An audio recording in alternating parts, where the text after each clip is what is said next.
Hey guys, I'm back. Happy New Year. It's been a while, which is the start, unfortunately, to a lot of my videos because I'm terribly inconsistent. Hi, my name is Lily and I'm inconsistent.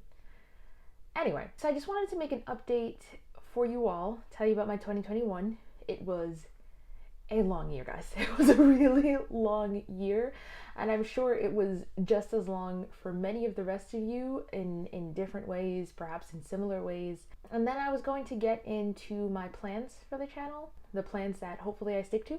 So without further ado, I will dive right in. So some of the last few videos I made were at the beginning of last year. So after I had graduated, I was talking about my overall college experience, looking for a job, which I still am, by the way. I've just been getting rejections or no responses. I did get pretty far into the interview process with a particular imprint at HarperCollins, but ultimately was not accepted, which sucks, but I'm still looking. The graduation honestly felt a little lackluster, which I don't remember if I brought up in my last video, but were it not for the fact that I were out of school for the longest time that I have been in as long as I can remember, which is also really wild. Like, I've been going to school since I was 3 or 4, preschool, and then the whole schooling system, and then college, and then I generally also took classes over the summer. So it was a very weird experience to be just without deadlines. And it sounds great, and it was great initially, or I think it would have been better also were we not in a pandemic and I could go out more and just do more things, but otherwise I was just stuck inside, not really doing anything. And then the graduation was online, and it wasn't even sort of like a YouTube faux commencement. It was just a website created. They had all of our pictures. You could hit a recording with someone saying your name. There was a 5-minute speech from the president, and that was it. It was so lackluster. And then I didn't even get my diploma until August or September maybe, and so even then I was like, I can still see my school being like, actually, you didn't graduate overall. I don't know, it was just very elusive, or not real, for lack of better terms. I know, I was an English major, but I'm struggling with words. Whatever, we're gonna gloss right over it. So next thing that happened in my year was the volcano on the island of St. Vincent. It's an island in the Caribbean where my mom is from, erupted in April, and while that didn't affect me directly, I've never even visited, it was still just such a weird experience. This is a place that I grew up hearing about. We still did have family there, so it was a bit nerve-wracking waiting to hear back from my uncle, and it was like I was connected to it, but not at the same time, and that was just a very sort of surreal time for me.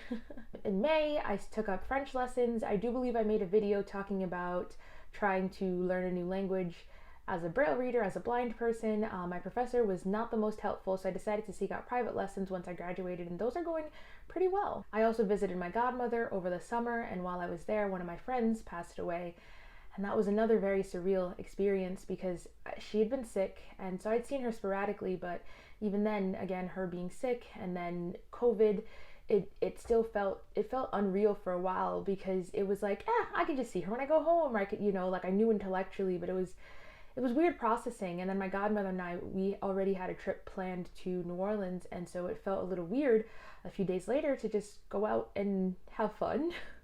But it was fun, and I did plan on making a travel vlog for you all. But when I came home, I tested positive for COVID, in addition to having an eye surgery. Nothing major, just lowering my eye pressure. I have glaucoma, which is something I will be talking about in another video, because someone requested several videos ago that I talk a little bit more about myself and my vision and my life and all this stuff like that. So yeah, I tested positive for COVID, ironically not while I was traveling the South, but when I came back home. My sister and I went to a Creole food festival, which was delicious, but also clearly COVID heavy, which honestly wasn't a surprise, but I think we thought we were fine because we were outdoors, but it was just so packed. I had not been vaccinated at the time, and my sister was a breakthrough case. Luckily, her fiance did not manage to test positive for COVID. Oh, that's another new thing. I moved in with my sister and her fiance over the summer. They moved my stuff in while I was in Georgia, and so I came back to a new home. It's definitely been great in a lot of ways. Obviously there's always going to be growing pains moving in with a new person or new people. But in terms of the freedom versus living at home with my mom, definitely like 1,000 steps up. My mom and I, we do best when we're apart. But anyway, back to COVID. So I have seasonal allergies, and so how things started off, I was just sneezing and a little congested, and I was like, this might be allergies, but you know what, this is COVID season, so let me go get tested. I got tested the day after my surgery, actually, and they had tested me a few days before, and I was COVID negative. So that's also another reason why we were pretty sure that it came from the food festival, especially because my sister also tested positive. I also realized that I was actively traveling now. Part of the reason I hadn't gotten vaccinated is, I wasn't really doing anything, and I really don't like needles, and so I didn't really feel particularly compelled to be honest. And I was also a little hesitant, definitely. But I was like, okay, I'm actively traveling, let's get vaccinated. But let me double check, let me just make sure it's not COVID first, and then that was going to be the next step. Except I did have COVID, and then I had this antibody treatment because I have asthma, so an underlying condition, which made me eligible for it. It just infuses your body with more, I think they're lab-made antibodies in case you had not started producing them yet. And I think it sort of helps to fortify your immune system, and you're only eligible for it if you're not hospitalized. And I think within the first 7 days, along with having any underlying conditions that could cause COVID complications. That also made me ineligible to get vaccinated for the next 90 days, which worked out fine because even though the mandates came in strong in New York and that you had to be fully vaccinated or at least have the first vaccine shot, I did have a doctor's note, and also because it was late summer into fall, I could still eat outside should I choose to. Okay, next up we have the fact that I started ice skating. I'm gonna make a whole other video on that. That's gonna go up next week. I'm just talking more about that experience, but it was definitely unexpected and a little random. I think random, but it was also kind of percolating in my brain. I think I've read a lot of hockey romances, and so I think that's why it was on my mind. And I think actually maybe a week or so before, one of them involved a figure skater, and so it was just, my sister and I started doing these 2-mile walks every day for exercise. I used to do a powerlifting. She does Olympic style lifting, which she still keeps up with. But I haven't seen the inside of a gym since March 2020 when everything shut down. So I was getting back into exercise. We're doing these 2-mile walks. And on top of that, I was thinking about finding some swimming lessons because I'm not a great swimmer. And this is something that I've been looking into sporadically over the years, but it seems to be a lot easier to find lessons for children or wherever the place is that has a pool is a little just too much out of my way that it's a little inconvenient. But I was like, okay, I'm not doing anything, just it's allowing me to fill my time with just more things. I had French going, I have music school going, and then I'd also have something exercise based. And then I was like, what if I do start learning how to ice skate? And my sister was like, okay. And I was like, that's it? She told me that she wanted to be a figure skater when she was younger. I actually wanted to be a gymnast. So I started doing really in-depth research the next week, looking at people getting into ice skating when they were older, looking if there was a height requirement, looking if, my weight would impact ice skating and all of that stuff. And I was like, you know what? I'm just gonna call, I'm gonna find out about these lessons. And yeah, now it's several months later and maybe 9 lessons in, and I've been doing this thing. I also started a course on audiobook narration. This is something that I have been interested in, and a lot of people compliment my voice either for radio, generally for radios and podcasts, but I really like reading. And so I was like, okay, this could be a good opportunity. On the Clubhouse app, I started meeting a lot of voiceover artists and started to kind of really look into and learn more about that area of acting, but I wanted to zero in more on audiobook narration. And yeah, so I found this course taught by Elise Arsenault, and I bring that up because the most recent video posted to my channel was my submission for the Black Voices in Audiobook Narration grant that would have dropped my tuition considerably and also assisted in the acquisition of the equipment I needed. Ultimately, I was not chosen for the grant, but I'm still working on the course and I'm really excited. So I think that about covers the bulk of the things that happened over the year in terms of events. But in terms of why I haven't kept up with my channel, so, already I had a lot going on, but even then I was thinking of ideas and, I wanted to make a travel vlog with New Orleans, and I have tons of pictures and videos, and I may still put that together.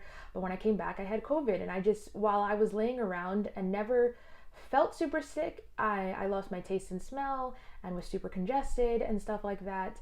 I was just really depressed. I was a little sad that I had gotten COVID. I was just really out of it. Like I didn't want to be super productive, and I just sat around reading and watching TV, and I just didn't have the energy for it. And then even recovering from COVID after that, I just was not in the best mindset, and again had video ideas, or at the very least could have kept up with booktube, because I read a lot. My reading count last year was 156 books, so that would automatically just give me tons of material to work with, because I've read a lot of books that, you know, either loved or hated, but just gave me something to talk about. But ultimately I just didn't have the energy to do it, or to come up with talking points, to just be energized and chipper on camera. And then the editing, and I don't even do anything crazy. Like I don't add anything particular, but just sitting there and watching back and cutting out mistakes, and honestly, it just all seems so time consuming. But I want to try to get into some sort of routine. I have tons of books from last year that I can talk about.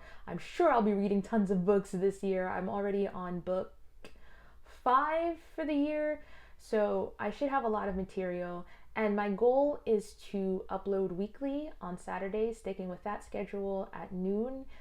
Should there ever be any surprise uploads, that'll probably be on Wednesdays at noon. I sometimes have this tendency after I've edited a video to be really excited about it, and I'm like, no, I don't want to wait for next Saturday or 2 Saturdays from now. I'm just going to upload it whatever day is sooner, the next Wednesday, the next Saturday. But in the interest of keeping an upload schedule and not making things too overwhelming with myself, I'm going to try to stick to something weekly. And again, if I'm just super excited, it'll be a nice surprise Wednesday upload, but I will try to be consistent in that regard. Next week, expect a video about my ice skating with clips from my first lesson and my most recent lesson. To kind of get back to my mindset, I'm just trying to do things to keep myself in a schedule, to keep myself in a rhythm, to keep myself active, even if it's not physically, just mentally.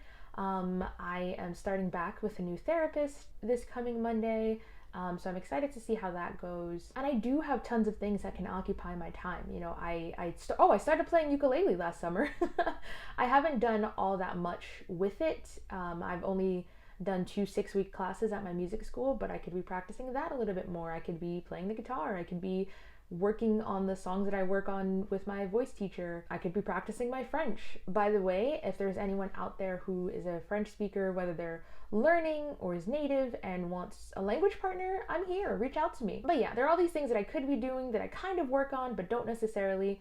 So I'm gonna hope to get into an actual schedule and turn out content for you all, do stuff to keep myself busy and active, and hopefully just make 2022 a significantly more positive year. Also just want to say a quick hi and thanks for subscribing to all of my new subscribers. I think the last time I made a video, the last video I made in maybe March or April of last year, I had maybe 260 something. I now have 306 maybe. Hopefully I can get to 500 this year, or maybe even 500 before the summer. Ooh, goals. So please do share, comment, like, you know, spread the word about me. Let me know if you have any video suggestions. There are a few reaction videos that people have requested that I haven't quite gotten around to yet, so I have some content there. Here's to a content-filled new year. Bonne année, happy new year, and I shall see you all soon. Till next time.